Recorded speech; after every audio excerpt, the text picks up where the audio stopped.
So we are back with our last update on 90 Day Fiancé Happily Ever After Season 9. If you'd like to check out my video on the first part of the tell-all, I'll link that in the corner for you. But here we are pretty much getting into the rest of the drama from all the other couples.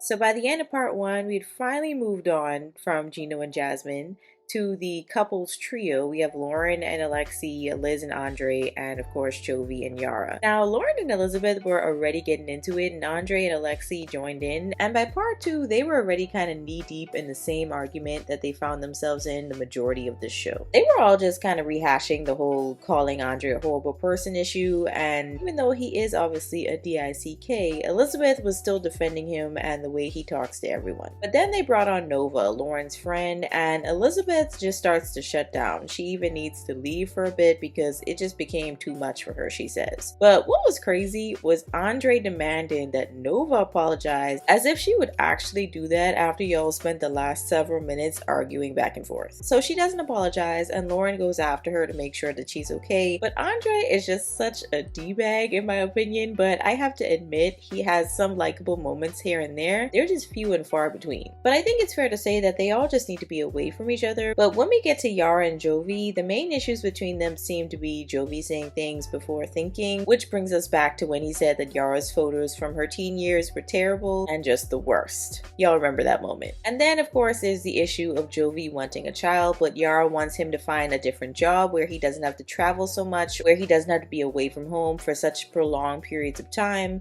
so that he would of course be able to help with the kids and also, see him more. But now Jovi is saying that he doesn't really want to do that unless she's being serious, because he doesn't want to give up his job if she doesn't follow through on her end. But the fact that she even has to ask that when y'all already have a child is kind of crazy. Neither of them get to see you for longer than a few weeks at a time. So how he can't see how much his absence weighs on their relationship and marriage is kind of crazy. But Jovi is a little slow to catch on to things. It takes him a while for him to fully grasp it, But Andre takes his time, since he was kind of getting pushed back the whole time about not being honest to Liz when it came to the whole investment property thing back in Moldova. He then brings up that Jovi had also said a few times that he was potentially thinking about divorcing and leaving Yara. And this man Jovi even admits to saying it, and things get real awkward and tense between him and Yara for the rest of the tell-all. Andre and Liz also still have some things to work out, since he still wants to move to Moldova and she very much so doesn't. And it just seems like they may be heading towards an ultimatum where one is going to have to make a sacrifice for the other, or they might have a little bit of an issue.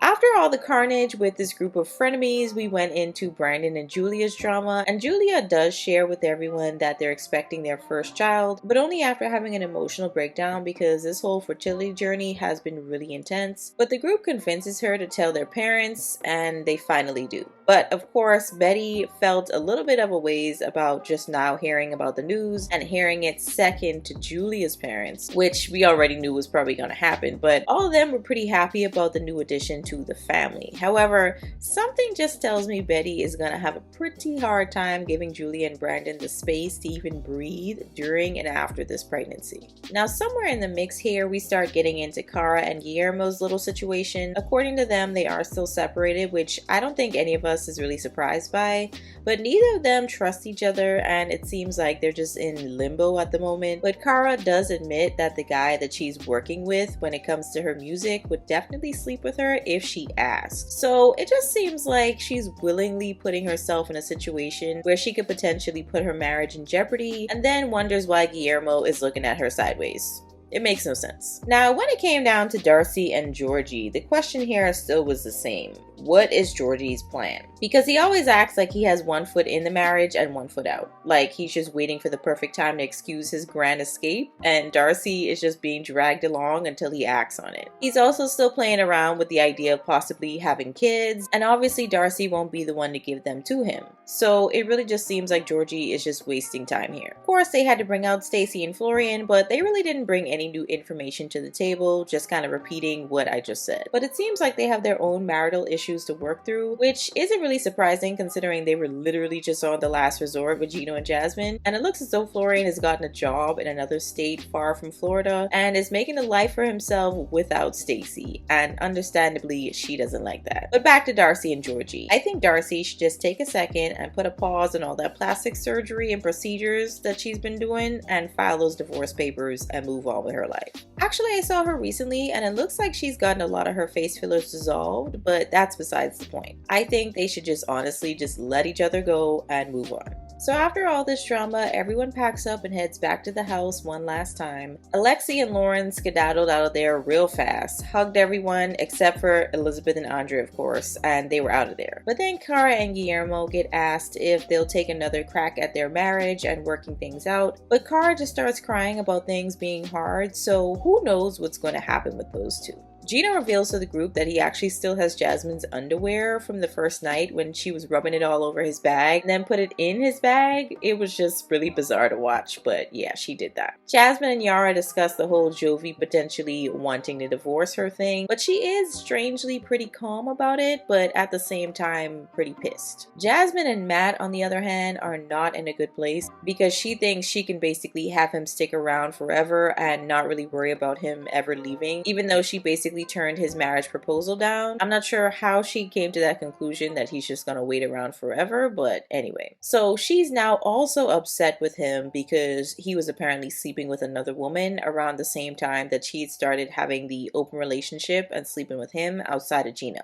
But it was kind of funny considering that this man was single at the time and he could do whatever he wanted to. They weren't in a relationship. But anywho, maybe she was concerned about STDs and whatnot. I don't know, but Matt was just a side piece. So outside of that concern, I just don't see why him sleeping with someone else is a problem. But anyways, Matt sees Jasmine being a little friendly with Gino, and now he's beginning to question whether their daughter Matilda is actually his. But after all this, Gino sees Jasmine crying and they start talking about things.